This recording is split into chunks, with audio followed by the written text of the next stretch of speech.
Hi welcome back to my channel. ఈరోజు కథ మాంగళ్య బంధం 18వ భాగాన్ని వినేద్దాం. అలానే కళ్ళు మూసుకుని ఉన్న వసు ఫోన్ రింగ్ అవుతుంది. వెంటనే ఫోన్ తీసుకుని లిఫ్ట్ చేస్తుంది. ఎక్కడ అర్జున్ డిస్టర్బ్ అవుతాడో ఏమో అని. చెప్పు అచ్చు అంటుంది. ఎక్కడ క్యాబిన్లో లేవు అంటుంది కోపంగా. మా అచ్చుకి నా మీద కూడా కోపం వస్తుంది అంటుంది చిన్నగా నవ్వుతూ. చేయకూడని పనులు చేస్తే ఎవరికైనా కోపం వస్తుంది అంటుంది సీరియస్గా అచ్చు. అబ్బా నేను పేపర్స్ వెనస్ తీసుకున్నాను కదే, ప్లీజ్ ఆ కోపం తగ్గించు నా మీద అంటుంది మెల్లగా మాట్లాడుతూ వసు. నువ్వు ఇప్పుడు ఎందుకు రాలేదో చెప్పు అంటుంది. అది అర్జున్ గారు వచ్చారే అంటుంది అర్జున్ చేతిని తన చుట్టూ వేయడం చూసుకుంటూ. ఓ అయితే అది అంటూ ఏం చెప్పాలో తెలియక ఆయన ఇంకా లేవలేదచ్చు అందుకే అంటుంది. ఇదేంటి ఇలా మాట్లాడుతుంది అనుకుంటూ సరే అయితే రేపు వస్తావుగా అంటుంది సీరియస్గా. నువ్వు ఈవినింగ్ ఇక్కడికి వస్తే నేను రేపు వస్తాను అంటుంది. సరే బాయ్ అని చెప్పి ఫోన్ కట్ చేస్తుంది. అమ్మయ్య అన్నయ్య వచ్చేసాడు. ఎలాగోలా అర్జున్ మనసులో ఏముందో కనుక్కోవాలి, లేకపోతే ఇది ఇలాంటి చెత్త నిర్ణయాలే తీసుకుంటుంది అనుకుంటూ వర్క్లో పడుతుంది అచ్చు. ఫోన్ కట్ చేసిన అచ్చుని తిట్టుకుంటూ అర్జున్ వైపుకే తిరిగింది. అప్పటికే అర్జున్ నవ్వుతూ వసు వంక చూస్తున్నాడు. వసు తడబడుతూ లేచి వెళ్ళడానికి ట్రై చేస్తుంటే వెళ్ళనివ్వకుండా గట్టిగా వసుని చుట్టుకున్నాడు. వసుకి అర్జున్ ఏం చేస్తున్నాడో భయంగా ఉంది, చూస్తూ ఉంది. అది మీరే నన్నిలా అంటూ ఆపేసింది. ఎలా అన్నాడు నవ్వుతూ. అర్జున్ నవ్వు చూసి హమ్మయ్య అనుకుని వదలండి అంటుంది. వదలాలంటే నాకు లంచం కావాలి అంటాడు కొంటిగా నవ్వుతూ. మళ్ళీ ఆటలు స్టార్ట్ చేశారా, వదలండి అంటుంది చిరుకోపంగా. ప్లీజ్ చిన్నమ్మ, చాలా రోజులైందిగా, ఒక్కటిచ్చే నేను వదిలేస్తాను అంటాడు. నాకు ఒకటి చెప్తారా? అడుగు చిన్నమ్మ, మీకు నేను ఏమవుతాను? చిన్నమ్మివి అవుతావు అంటాడు తన మనసులో మాటని చెప్తూ. అంతేనా అంటుంది. అంతేనా అంటే అంటే చిన్నమ్మ తప్ప ఏమీ కానా? అంతే కదా అంటాడు మనసులో మాత్రం. నువ్వు నాకు ఏమవుతావో ఏమి అవ్వవో మొత్తం ఒకరోజు ప్లాన్ చేసి మరీ చెప్తా చిన్నమ్మ అనుకుంటాడు మనసులో. సరే అని పైకి అంటుంది, కానీ లోపల బాధపడుతుంది. తను అనుకున్న సమాధానం రాలేదని. కాసేపటికి నేను వెళ్ళాలి వదలండి అంటుంది. మరి నా ముద్దు? సారీ అంటుంది తలదించుకుని. సారీ ఎందుకు చిన్నమ్మ, నువ్వు ఇవ్వకపోతే నేనే తీసుకుంటా అంటూ వసు ఫేస్ని 2 చేతుల్లోకి తీసుకుని తన చెంపలపై చెరో ముద్దిచ్చి థ్యాంక్స్ అంటాడు. వాటిని ఫీల్ అవ్వకుండా ఎందుకు అంటుంది వసు. ఏం లేదు అంటూ తనే ముందు లేచి తన రూమ్కి వెళ్ళిపోతాడు. అత్త కూతురని నా మీద జాలి చూపిస్తున్నారా అర్జున్ అని మెల్లగా దిగి వాష్రూమ్కి వెళ్తుంది. ఆ రోజు అర్జున్ ఇంటి దగ్గరే ఉండి తన థింగ్స్ అన్నీ వసు రూమ్లోకి మార్చుకున్నాడు. వసు కూడా హెల్ప్ చేస్తుంది. బయటికి వెళ్దామని అర్జున్ వసుని అడుగుతాడు. సరే అని తను కూడా రెడీ అయి వస్తుంది. కార్ డ్రైవ్ చేస్తూ ఎక్కడికి వెళ్దాం చిన్నమ్మ అంటాడు. మీ ఇష్టం అంటుంది. అని తన ఆఫీస్కి తీసుకుని వెళ్తాడు. ఇక్కడికి ఎందుకు, ఏమైనా పనుందా అంది. ఆహా లేదు, ఊరికే, నువ్వు ఆఫీస్ చూస్తూ ఉండు, నేను 5 మినిట్స్లో వచ్చేస్తా అని తన క్యాబిన్కి వెళ్ళిపోయాడు. ఆఫీస్ స్టాఫ్ అంతా అర్జున్ గారి వైఫ్ అంటూ నవ్వుతూ వెళ్ళి పలకరించారు. అందరితో నవ్వుతూ మాట్లాడుతూ కాసేపు టైం స్పెండ్ చేసి అర్జున్ క్యాబిన్కి వస్తుంది. అర్జున్ వసుని చూసి కూర్చో వచ్చేస్తా అని సైగ చేసి తన పనిలో ఉంటాడు. అర్జున్కి ఎదురుగా ఉన్న చిన్న సోఫా ఉంటే అందులో కూర్చుంటుంది. పక్కనే ఉన్న ఒక మ్యాగజైన్ తీసుకుని చదువుతూ ఉంది. ఒక అరగంట తర్వాత అర్జున్ వసుని పిలిచి వెళ్దాం అంటాడు. సరే అని వెనకే కదులుతుంది. అర్జున్ కార్ డ్రైవ్ చేస్తూ మళ్ళీ ఎక్కడికి వెళ్దాం చిన్నమ్మ అంటాడు. వసు మాత్రం ప్రాణం లేని శరీరంలా మీ ఇష్టం అంటుంది. అర్జున్కి అప్పుడు అనిపిస్తుంది, ఇంతకీ వసుకి నేనంటే ఇష్టమేనా అని. అందుకే తను తీసుకుని వెళ్ళాలి అనుకున్న ప్లేస్కి కాకుండా ఒక రెస్టారెంట్ వైపు తిప్పేసి అక్కడికి తీసుకుని వెళ్తాడు. వసు కామ్గా లోపలికి వెళ్ళింది. చిన్నమ్మ ఏం ఆర్డర్ పెట్టను చెప్పు అంటాడు నవ్వుతూ. అసలే అర్జున్ తనకి సొంతం కాదని మనసంతా బాధగా ఉంటే ఎదురుగా అర్జున్ ఏమో ఏం తింటావు అని నార్మల్గా అడుగుతుంటే కోపం వచ్చేసి నాకేం వద్దు నేను ఇంటికి వెళ్తున్నాను అంటూ లేచి ఆటో ఎక్కేసి ఇంటికి వెళ్ళిపోయింది. తన మనసులో మాట చెప్పాలని ఆఫీస్కి వెళ్ళి ఇంపార్టెంట్ ఫైల్స్ అన్నిటిపై సైన్ చేసి ఒక నేచర్కి దగ్గరగా ఉన్న కాటేజ్ బుక్ చేసి అక్కడే ఒక 1 వీక్ వరకు ఉండాలని అర్చనకి కాల్ చేసి మరీ వసు ఆఫీస్లో లీవ్ తీసుకున్నాడు. కానీ వసు ఇలా ప్రవర్తించడంతో కాస్త బాధపడినా అయినా వసు నన్ను యాక్సెప్ట్ చేయాలని రూల్ ఏం లేదు కదా అనుకుని తన మనసుకి సర్ది చెప్పుకొని తను కూడా ఏమీ తినకుండా ఇంటికి వెళ్తాడు. వసు ఇంటికెళ్ళి వస్తున్న కోపాన్ని ఎవరి మీద చూపించాలో తెలియక అర్చనకి ఫోన్ చేసి ఇంటికి రమ్మంది అర్జెంటుగా. అచ్చు ఏమో హ్యాపీగా ఇంటికి వస్తుంది. జరిగిన విషయం తెలియక అర్జున్ కూడా అదే టైంలో ఇంటికి వస్తాడు. హాయ్ బ్రో అంటుంది అర్చన. ఎలా ఉన్నావురా అంటూ అర్చన తల మీద నిమురుతూ అడుగుతాడు. అచ్చు ఇలా ట్రాన్స్ఫర్ పెట్టుకుంది అని చెప్పనా? వద్దులే, అన్నయ్య ఏదో సర్ప్రైజ్ ప్లాన్ చేశానని చెప్పాడు కదా, మళ్ళీ డిస్టర్బ్ అవుతాడు అనుకుంటూ ఫైన్ బ్రో అంటూ బయటికి వెళ్ళావా అంటుంది. అంటూ రా వెళ్దాం అంటూ లోపలికి తీసుకుని వెళ్తాడు. వసు వసు అని పిలుస్తూ వస్తుంది. హాల్లో లేకపోయేసరికి అచ్చు అరుపులకి బయటకొచ్చి అచ్చు తలనొప్పిగా ఉంది, కాఫీ పెట్టు అంటుంది వసు. నేను పెడతాలే చిన్నమ్మ అంటూ లోపలికి వెళ్తాడు అర్జున్. అచ్చు వసు పక్కన కూర్చుంటూ ఏమైంది, ఎందుకంత కోపంగా ఉన్నావు అంటుంది. ఏం లేదులే అంటుంది. ఇంతలో అర్జున్ కాఫీ తీసుకుని వచ్చి వసుకి ఇస్తాడు. వసుకి అర్జున్ని చూస్తుంటేనే కోపం వచ్చేస్తుంది ఎందుకో. వెంటనే లేచి ఆ కప్పు విసిరి కొట్టింది. వసు ఏంటిది, ఏం చేస్తున్నావు అంది అర్చన. నేను నిన్ను తెమ్మన్నాను కదే అంటూ లేచి రూమ్లోకి వెళ్ళిపోతుంది వసు. అర్జున్కి మాటలు రాక అలానే చూస్తూ ఉంటాడు. సారీ అన్నయ్య, అది ఎందుకో కోపంగా ఉంది. నాకు తెలిసి ఎప్పుడు ఇంత కోపం నేను చూడలేదు. నేను క్లీన్ చేసేస్తాను, నువ్వు వెళ్ళు అంటుంది. అర్జున్ సోఫాలో అలా కూలబడి నాకు నువ్వు నచ్చావని తెలుసుకోవడానికి లేట్ చేశాను చిన్నమ్మ. కానీ ఆ ఇష్టం నీతో లేట్ చేయకుండా చెప్దామంటే నువ్వు ఇలా ఎందుకున్నావో అర్థం కావట్లేదు. బహుశా నీకు నేను నిజంగా తగిన వాడిని కాదేమో అని బాధపడుతూ నిద్రలోకి జారుకున్నాడు. రూమ్లోకి వచ్చిన వసు తన ఆఫీస్లో ఉన్నప్పుడు చదివిన మ్యాగజైన్లో న్యూసే కళ్ళ ముందు కనబడుతుంటే తట్టుకోలేక ఏడుస్తూ కూర్చుంది. అలానే ఏడుస్తూ ఉన్న వసు దగ్గరికి వచ్చింది అర్చన.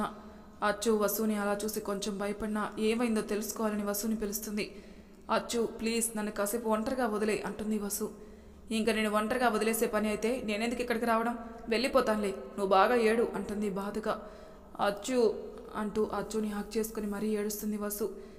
అచ్చు కాసేపు వసుని ఏడవనిచ్చి నీ లైఫ్లో ఇక ఏడుపు ఉండదనుకున్నానే, కానీ ఇంతకుముందు కంటే ఇప్పుడే ఎక్కువ ఏడుస్తున్నావు, అసలు ఏమైందో చెప్పవే అంటుంది లాలనగా. నాకు అర్జున్ అంటే ప్రాణమే, కానీ అర్జున్కి నేనంటే ఇష్టం లేదు. కేవలం తనకి ఇష్టమైన రాధమ్మ కూతుర్ని మాత్రమే నా మీద జాలిపడి నాతో ఉంటున్నాడు అంటూ ఏడుస్తుంది. అలానే నీకెవరు చెప్పారే వసు అంటుంది సీరియస్గా. ఒకరు చెప్తే తెలుసుకునే చిన్నపిల్లనా అచ్చు అంటుంది తను ఏం తెలుసుకుందో చెప్పడం ఇష్టం లేక. సరే, నువ్వు చెప్పింది కరెక్టే అనుకుందాం, మరి ఏం చేద్దాం అనుకుంటున్నావు? తెలీదు, కానీ ఒకటి నిర్ణయించుకున్నాను, సాధ్యమైనంత వరకు అర్జున్కి దూరంగా ఉండాలని. ఎలా, ఇలానా అంటూ రూమ్లో అర్జున్ థింగ్స్ చూపిస్తూ అడుగుతుంది. అందుకే ఇక నుండి నువ్వు ఇక్కడే నాతో పాటే ఉండాలి. కాదు అంటే అర్జున్ గారికి ఎలా దూరం అవ్వాలో నాకు తెలుసు అంటుంది. బాబోయ్, ఇప్పుడు నేను కాదు అంటే ఇది అన్నంత పని చేసేలా ఉంది, ఇప్పుడెలా అని ఆలోచిస్తూ ఏదో ఒకటి, ప్రస్తుతం నేను ఇక్కడే ఉంటేనే అర్జున్ అన్న మనసులో ఏముందో తెలుస్తుంది అని ఆలోచించుకొని సరే వసు నీకోసం ఇక్కడే ఉంటాను అంటుంది. అని కళ్ళు తుడుచుకొని ఆయన థింగ్స్ అన్ని తీసుకెళ్ళమను ఇక్కడి నుండి అని చెప్పి ఫ్రెష్ అవ్వడానికి వెళ్తుంది. వసు అటు వెళ్ళగానే అర్చన పరిగెత్తుకుంటూ బయటకు వచ్చి అర్జున్ కోసం చూసింది. అర్జున్ సోఫాలో నిద్రపోవడం చూసి ఇద్దరు ఇక్కడే ఉన్నా వీళ్ళ దూరం మాత్రం అనంతంలా కనిపిస్తుంది, ఎప్పటికీ కలుస్తారో ఏమో అనుకుంటూ మెల్లగా వెళ్ళి అర్జున్ని లేపుతుంది. అర్జున్ లేచి చెప్పు అచ్చు అంటాడు. అది అన్న వసు నిన్ను ఆ రూమ్ నుండి నీ రూమ్కి షిఫ్ట్ అవ్వమని చెప్పింది అంటుంది. అర్జున్ చిన్నగా నవ్వి దా హెల్ప్ చేద్దు గాని అని తీసుకుని వెళ్ళాడు. మళ్ళీ తన రూమ్ సర్దుకున్నాక అన్నీ సెట్ చేసుకుని తన బెడ్పై కూర్చుని ఆలోచిస్తున్నాడు. అప్పుడే అర్చన కాఫీ తీసుకుని వచ్చి అన్నయ్య అసలు ఏమైంది, నువ్వేమో సర్ప్రైజ్ ప్లాన్ చేశాను అన్నావు, అది చూస్తేనేమో నేనంటే జాలి తప్ప ఏం లేదు అంటుంది. అసలు ఏమైంది అన్నయ్య అంది. ఏమోరా, నేను తనకి ప్రపోజ్ చేద్దామని తీసుకుని వెళ్ళాను, కానీ సడన్గా ఏమైందో తనే వెళ్ళిపోయింది, నాకేం అర్థం కాలేదు, బహుశా నేను చిన్నమ్మకి తగనేమో అని బాధపడతాడు. సరిపోయింది, నువ్వేమో ప్రేమ అంటావు, అదేమో జాలి అంటుంది. చిన్న గీత మీ మధ్యలో పెద్ద అగాధమే సృష్టించింది. జాల, నేనెందుకు తనని జాలి చూసి పడతానురా, తనే నా పరిస్థితిని చూసి జాలిపడి నన్ను బాగు చేసి మరలా ఇదివరకటి అర్జున్ని చేసింది. తనే కనుక నన్ను పట్టించుకుని ఉండకపోతే ఇవాళ అర్జున్ అంటే ఎవరికి తెలిసేది కాదు. ఈ year achiever of the year award అందుకునే అవకాశం వచ్చేది కాదు.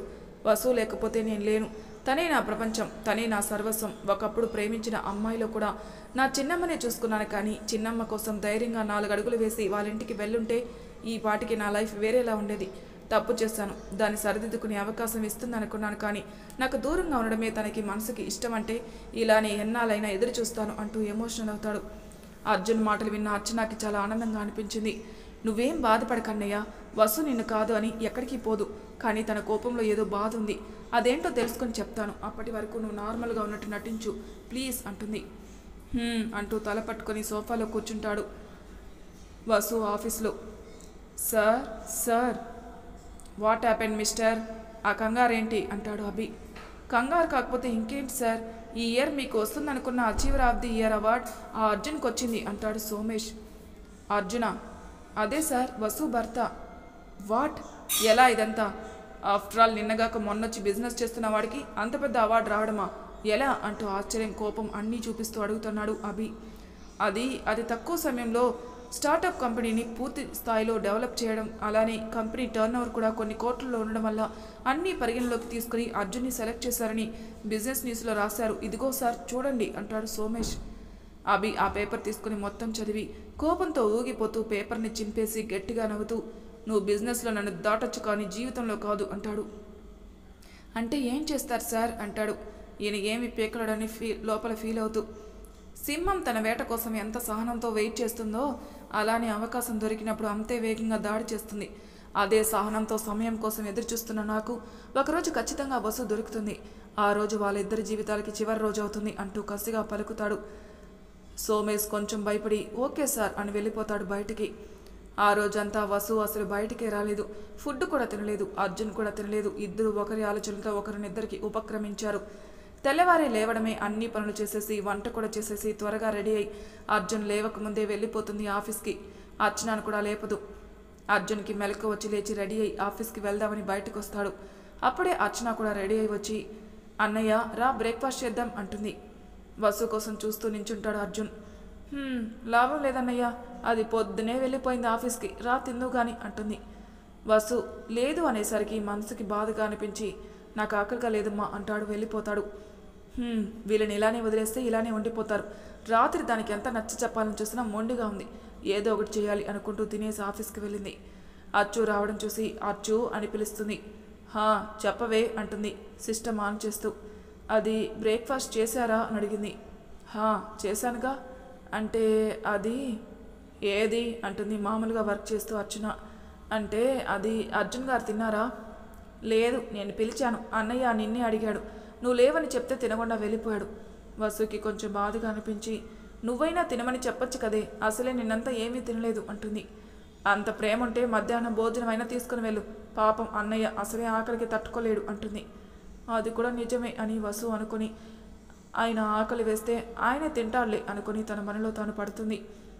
ఇది మధ్యాహ్నం కనుక అర్జున్ దగ్గరికి వెళ్తే ఇక నేను ఆలస్యం చేయకుండా మనోడిని రమ్మని పిలవాలి అనుకుంటుంది మనసులో. అలా టైం 12 అవుతుంది, 1 అవుతుంది, 2 అవుతుంది. అర్చనకి ఆకలిగా ఉంది. లంచ్కి వెళ్దామని పిలిస్తే వసు కూడా ఆకలిగా అనిపించి లేస్తుంది. వెళ్ళి బాక్స్ ఓపెన్ చేసి ముద్ద నోటి దగ్గర పెట్టుకునేసరికి కళ్ళ ముందు అర్జున్ మెదిలి ఆ బాక్స్ అక్కడే వదిలేసి గబగబా ఇంటికి వెళ్తుంది. వెళ్తున్న వసుని చూసి అమ్మయ్య అనుకుని చంటికి కాల్ చేస్తుంది రమ్మని. అచ్చు ఇంటికెళ్ళిన వసు అర్జున్ కోసం బాక్స్ తీసుకుని ఆఫీస్కి బయలుదేరుతుంది. ఆఫీస్లో అర్జున్ తనకి ఉన్న ప్రైవేట్ రూమ్లో ఏమీ తినకపోవడం వల్ల తలనొప్పి కారణంతో పడుకుని ఉంటాడు. వసు ఆఫీస్కి రావడమే క్యాబిన్లో అర్జున్ కనపడకపోయేసరికి కంగారు పడుతుంది. పిఏ రూమ్లో ఉన్నారని చెప్పడంతో వెళ్ళి రూమ్ డోర్ నాక్ చేస్తుంది. నీరసంగా అనిపించి మెల్లగా లేచి వెళ్ళి రూమ్ డోర్ తీస్తాడు అర్జున్. ఎదురుగా వసుని చూసి షాక్ అవుతాడు. డోర్ తీసిన అర్జున్కి ఎదురుగా వసు కనిపించేసరికి ఒక పక్క ఆనందం, ఇంకో పక్క ఆశ్చర్యం అలానే చూస్తూ నిలబడ్డాడు. వసు అర్జున్ వైపు చూడకుండా అడ్డు తప్పుకోండి అంది. వెంటనే అడ్డు తప్పుకొని పక్కకు నించున్నాడు. బాక్స్ ఓపెన్ చేసి అన్నీ అక్కడే ఉన్న ఒక ప్లేట్లో పెట్టి తినండి అంటుంది.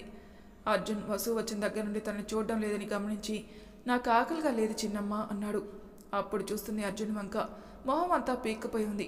ఒక్కరోజు తినకపోతే ఇలా అయిపోయాడా అనుకుంటూ లేచి వచ్చి అర్జున్ చేయి పట్టుకుని కూర్చోబెడుతుంది. అర్జున్ కూర్చొని నాకు నిజంగానే ఆకలిగా లేదు చిన్నమ్మ అంటాడు.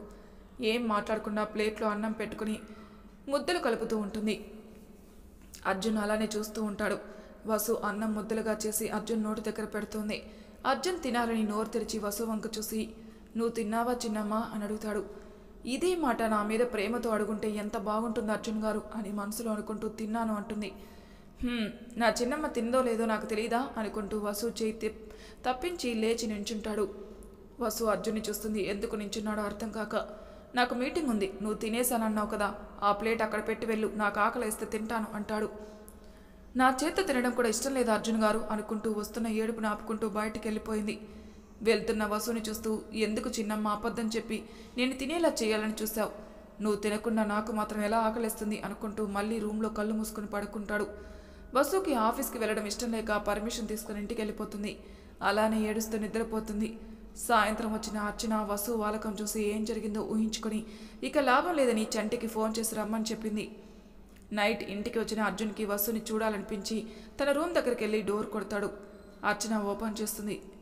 ఏం చేస్తుంది అని అడుగుతాడు అర్జున్. అచ్చు వసు వంక చూపించి బయటికి వెళ్తుంది. అర్జున్ లోపలికి వెళ్తాడు.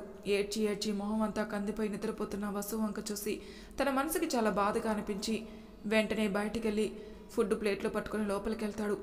నిద్రలోని వసుని తన భుజాలు కానించి కూర్చోబెట్టుకొని చిన్నగా వసుని తడుతూ చిన్నమ్మా నోరు తెరువు అన్నాడు. నిద్రపోతున్న వసుకి అర్జున్ తన కలలో కనిపిస్తున్నాడనుకొని నోరు తెరిచింది చిన్నపిల్ల. అర్జున్ మెల్లగా అన్నం మొత్తం తినిపించేసి మూతి తుడిచి వాటర్ తాగించి చక్కగా పడుకోబెట్టి ప్లేట్ తీసుకుని బయటికి నడిచాడు. కాసేపటికి మళ్ళీ వచ్చి వసుని చూస్తూ నైట్ అంతా అక్కడే ఉండిపోయాడు. అచ్చు అర్జున్ రూమ్లో పడుకుంది. నెక్స్ట్ డే మార్నింగ్ వసు కళ్ళు తెరవక ముందే అర్జున్ బయటికి వెళ్ళి సోఫాలో పడుకున్నాడు. వసుకు మెలక వచ్చి చూస్తే పక్కన అర్చన లేదు. కానీ తనకు మాత్రం కొంచెం రిఫ్రెషింగ్గా అనిపించింది. ఎందుకో అర్థం కాలేదు తనకి. అలానే లేచి అన్ని పనులు చేసేసి కాఫీ పెట్టి సోఫాలో నిద్రపోతున్న అర్జున్ని లేపింది. అర్జున్ మెల్లగా కళ్ళు తెరిచి కూర్చున్నాడు. వసు కాఫీ కప్పిస్తూ తాగండి అంది. ఎలాగో నైట్ వసు తినింది కాబట్టి కాఫీ తీసుకుంటాడు. వసు కూడా కాఫీ కప్ తీసుకుని వచ్చి అర్జున్ పక్కన కూర్చుంటుంది. అర్జున్కైతే ఇదేమైనా కలనా అనుకుంటూ తనని తాను గిచ్చుకుంటాడు. నొప్పిగా ఉండడంతో ఇది నిజమే అనుకుంటూ వసు వంక నవ్వుతూ చూస్తాడు. వసు టిఫిన్ చేశాను తిని వెళ్ళండి అంటుంది. అలానే అర్జున్ వంక చూస్తూ ఏంటి చిన్నమ్మ అలా చూస్తున్నావు అని అడిగాడు. నైట్ మీరేమైనా నా రూమ్కి వచ్చారా అని అడిగింది. నేనా అని తడబడుతూ లేదు చిన్నమ్మ నేనెందుకు వస్తాను నువ్వు వద్దన్నాక అంటాడు అమాయకంగా ఫేస్ పెట్టి. సరే తినేసి వెళ్ళండి సరేనా అంటుంది. చిన్నమ్మ నేను నీతో ఒక విషయం చెప్పాలి అంటాడు. తన మనసులో మాట వసుకు చెప్పేయాలని. నాకు ఆఫీస్కి టైం అవుతుంది అంటూ లేస్తుంది. అర్జున్ వసు చేయి పట్టుకుని చిన్నమ్మ ప్లీజ్ నేను చెప్పేది ఒక్కసారి విను అంటాడు. నా చెయ్యి వదలండి నేనేం వినాలి అనుకోవట్లేదు. అయినా మీ ఇష్టానికి నేనెప్పుడు అడ్డు చెప్పను. మీకు నచ్చినట్టు ఉండండి అంటూ చెయ్యి విడిపించుకొని విసురుగా లోపలికి వెళ్ళిపోతుంది. నాకు ఇష్టమైనట్ట చిన్నమ్మ ఏం మాట్లాడుతుంది? ఏమైంది చిన్నమ్మకి? ఎప్పుడు కోపం బయటికి చూపించిన తను ఇవాళ ఎందుకు నా మీద అరుస్తుంది? నేనేమైనా తనని బాధ పెట్టానా అనుకుంటూ అక్కడే కూర్చుంటాడు. కాసేపటికి నార్మల్ అయి వెళ్ళి ఆఫీస్కి రెడీ బయటకు వస్తాడు. వసు ఒక్కతే క్యాబ్ కోసం వెయిట్ చేస్తూ బయట కనిపించేసరికి చిన్నమ్మ రా నేను డ్రాప్ చేస్తాను అంటాడు. పర్వాలేదు నాకు అలవాటే వెళ్ళగలను అంటుంది సీరియస్గా. అబ్బా నాకు నువ్వు చాలా విసుగు తెప్పిస్తున్నావు చిన్నమ్మ మర్యాదగా వచ్చి కారులో కూర్చో లేదంటే అని ఆగిపోతాడు. ఏం చెప్పాలో తెలియక. లేదంటే ఏం చేస్తారు అంటుంది కోపంగా. ఇంకా లాభం లేదని కారు దిగి వసు వైపుకొచ్చి రోడ్డని కూడా చూడకుండా వసు పెదాల్ని అందుకున్నాడు. వసు గింజుకుంటున్నా వదలకుండా అలానే ముద్దు పెట్టి కాసేపటికి వదిలి కామ్గా వెళ్ళి కారులో కూర్చో లేదంటే మళ్ళీ ఇదే జరుగుతుంది అంటాడు సీరియస్గా. వసు తన బలవంతంగా ఏడుపు వస్తున్నా మళ్ళీ ఎక్కడ ముద్దు పెడతాడని భయంతో కారులో కూర్చుంటుంది. అర్జున్ కార్ డ్రైవ్ చేస్తూ వసు చేయి పట్టుకొని చిన్నమ్మ నాకు నీ మీద ఉన్నది జాలి కాదు అంటూ ఏదో చెప్పబోతుంటే హక్కు అంతేనా? హక్క? అవును నా మెడలో ఈ తాడు ఒకటి వేశారు కదా అందుకే ఏం చేస్తుందిలే అని హక్కుతో కదా ఇదంతా చేశారు అంటుంది ఏడుస్తూ. చిన్నమ్మ అని అరిచి మళ్ళీ తనను తాను తమాయించుకొని నా ముద్దు నీకు హక్కుని మాత్రమే తెలిపిందా ఇంకేం కనిపించలేదా అంటాడు బాధగా. ఇంకేం కనిపిస్తుంది ఉన్నదే కనిపించింది అంటుంది విసురుగా. తనకి ఆ మ్యాగజైన్లో అర్జున్ చెప్పిన మాటలే గుర్తుకొస్తున్నాయి. అందుకే చాలా అంటే చాలా కోపంగా ఉంది. అర్జున్ సడన్గా కారు ఆపుతాడు. కారు ఎక్కడ ఆగిందో చూసి తన ఆఫీస్ రావడంతో దిగి వెళ్ళిపోతుంది. అర్జున్ వంక చూడను కూడా చూడదు. అసలు నేను చెప్పేది కూడా ఎందుకు వినట్లేదు చిన్నమ్మ ఏమై ఉంటుంది అనుకుంటూ అలానే తన మాటలకి బాధగా ఆఫీస్ వైపు వెళ్తాడు. ఆ నెక్స్ట్ డే చంటి దిగుతాడు. అర్జు చంటికి తన ప్లాన్ చెప్తుంది. చంటి నేను నిన్ను లవ్ చేస్తున్నాను. ఆనందంగా నిజమా అంటాడు చంటి. చెప్పేది పూర్తిగా విను. నేను నిన్ను ప్రేమిస్తున్నానని వసుకి అబద్ధం చెప్తాను. అది నీకు ఎలా కన్వే చేయాలో అర్థం కావట్లేదు. తనని హెల్ప్ చేయమని అడుగుతాను. తను ఒప్పుకుంటుంది. అప్పుడు మనం కావాలని వీళ్ళిద్దరిని బయటికి తీసుకెళ్ళి ఎక్కువ టైం స్పెండ్ చేసేలా చేద్దాం. అప్పుడు ఎవరో ఒకరు ఓపెన్ అవుతారు కదా ప్రాబ్లం సాల్వ్ అవుతుంది ఏమంటావు అంటుంది. తన ప్రేమ నిజం కానీ దాన్ని అబద్ధం చెప్పడం నరకం అనుకుని బాధగా సరే అని తల ఊపుతాడు. సరే అయితే ఈవినింగ్ నేను వసు రావడమే నా ప్లాన్ అమలు చేస్తాను. నువ్వు అన్నయ్య కూడా చెప్పు ఓకేనా? ఓకే అంటాడు చంటి కూడా. మరి తర్వాయి భాగంలో ఏం జరుగుతుందో నెక్స్ట్ ఎపిసోడ్లో తెలుసుకుందాం. అంతవరకు నా ఛానల్ సబ్స్క్రైబ్ చేయని వాళ్ళు ప్లీజ్ సబ్స్క్రైబ్ చేసుకోండి. లైక్ చేసి షేర్ చేయండి. మీ అభిప్రాయాలు నాకు కామెంట్ రూపంలో తెలియజేయండి. Thank you for listening.